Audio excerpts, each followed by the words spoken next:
সুধী সনাতনী গৌরভক্ত মণ্ডলী, নরোত্তম দাস ঠাকুরের গাম্বিলা বেগমগঞ্জ জিয়াগঞ্জ মুর্শিদাবাদ যে পাটবাড়ি এবং ভজন কুটির সেটা আপনাদেরকে দর্শন করানোর চেষ্টা করব।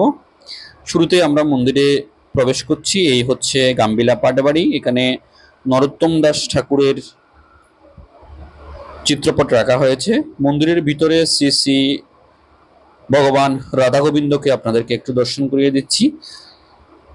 অবশ্যই জীবনে একবার হলেও আপনারা গাম্বিলা শ্রী পাটবাড়ি দর্শন করতে আসবেন, কারণ মানব জীবনের উদ্দেশ্য হচ্ছে ভগবানের যে সমস্ত ভক্তগণ রয়েছেন এই পৃথিবীতে প্রচার করার জন্য এসছেন, এবং ভগবানের অচ্ছা বিগ্রহ, ভগবানের ধাম, ভগবানের পার্শ্বদের ধাম দর্শন করাই হচ্ছে আমাদের জীবনের মূল উদ্দেশ্য। এই হচ্ছে স্মৃতি বিজড়িত সেই দুধঘাট, যেখানে নরোত্তম দাস ঠাকুর নিয়মিত স্নান করে ভগবানের সেবায় যুক্ত হতেন। এই দুধঘাটেই নরোত্তম দাস ঠাকুর মিলিত হয়েছিলেন জীবনের শেষ পর্যায়ে। সেই দুধঘাটে আজকে আমরা স্নান করে মন্দিরে দর্শনে গিয়েছিলাম। সেই দুধঘাটটা আপনাদেরকে একটু দর্শন করিয়ে দিচ্ছি। যে কোনো সময় আপনারা এই পাটবাড়িতে আসলে, গাম্বিলা পাটবাড়িতে অবশ্যই আপনার দুধঘাটে এসে একবার হলেও স্নান করবেন এবং সেখান থেকে ভক্তি লাভ হবে। এবং এই নদীটি হচ্ছে পবিত্র গঙ্গা নদী। তো আরেকটি বিষয় আপনাদেরকে অবগত করতে চাই, যদি আপনারা গাম্বিলা পাটবাড়িতে আসেন তবে সেখানে থাকা এবং প্রসাদের ব্যবস্থা আপনারা কোথায় পাবেন। বিশেষ করে ইসকনের ভক্তরা যদি দর্শনে আসেন, এখানে কৃষ্ণ ভবানামৃত সংঘ বলে একটি মন্দির রয়েছে, এবং থাকা এবং প্রসাদের ব্যবস্থা এই সমস্ত বিষয়ে আমরা এখানকার স্থানীয় যে সমস্ত ইসকন ভক্তরা রয়েছেন ওনাদের সাথে একটু পরিচয় করিয়ে দেবো এবং ওনাদের সাথে একটু কথা বলবো। প্রভু হরে কৃষ্ণ। কেমন আছেন প্রভু? তো আপনার দীক্ষিত নামটা আমরা প্রথমে জানতে চাইবো।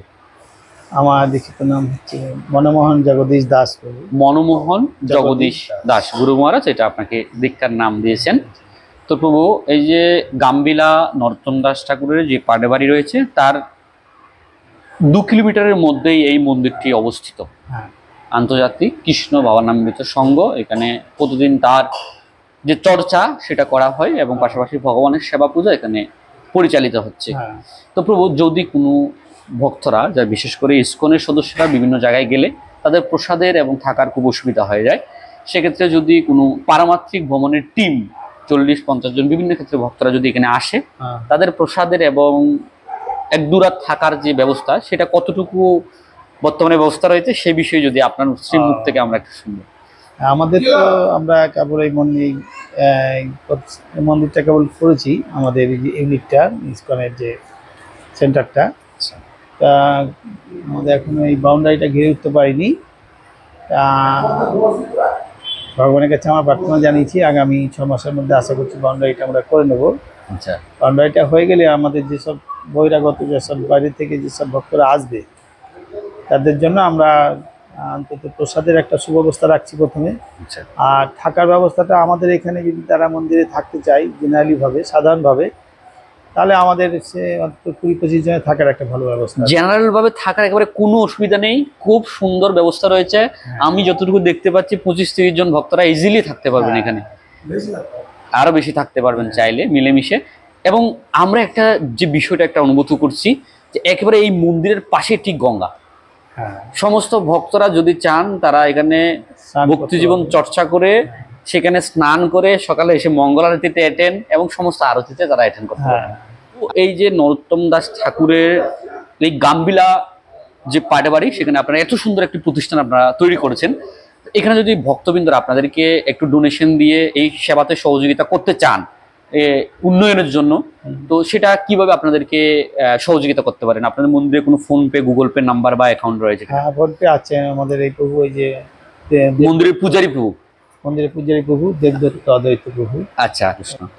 আপনার দীক্ষার নামটা আমরা একটু জানবো। দেবদত্ত অদ্বৈত দাস। দেবদত্ত অদ্বৈত দাস। যদি কেউ ডোনেশন করতে চায় আপনাদের টেম্পলকে, সেটা করার জন্য আপনাদের ফোনপে, জিপে অথবা পেটিএম নাম্বার একটু বলে দেবেন। 82 400 400 33 33 669। 669। হ্যাঁ। এটাতে ফোনপে, গুগল পে, পেটিএম আছে। হ্যাঁ। সমস্ত ভক্তরা যদি এই মন্দিরের উন্নয়নের জন্য সহযোগিতা করতে চান, তারা প্রভুপাদের সেবায় যুক্ত হতে পারবেন। ধন্যবাদ প্রভু, আপনাকে এত সুন্দর তথ্য দিয়েছেন। তো আপনারা দেখতে পাচ্ছেন আজকের শ্রী মন্দিরে ভগবানের জন্য বিরিয়ানি প্রসাদ রান্না করা হয়েছে সোয়া এবং আলু সবজি দিয়ে। সমস্ত ভক্তদের মাঝে সুস্বাদু কৃষ্ণ প্রসাদ বিতরণ করা হয়েছে। খুবই লোভনীয় আজকের এই প্রসাদ আমরা পেলাম এবং খুবই মন ভরে প্রসাদ আস্বাদন করেছি। তো আজকের এই রন্ধন সেবায় যুক্ত ছিলেন আমাদের বিদ্যান নিত্যানন্দ দাস প্রভু। ওনার সেবাতেই আমরা আজকে প্রসাদ আস্বাদন করেছি। আজকে এখানেই বিদায় নিচ্ছি। আরো নতুন ভিডিও নিয়ে সামনে আপনাদের সাথে দেখা হচ্ছে। ততক্ষণ অবধি আপনারা সকলে ভালো থাকবেন, সুস্থ থাকবেন। হরে কৃষ্ণ।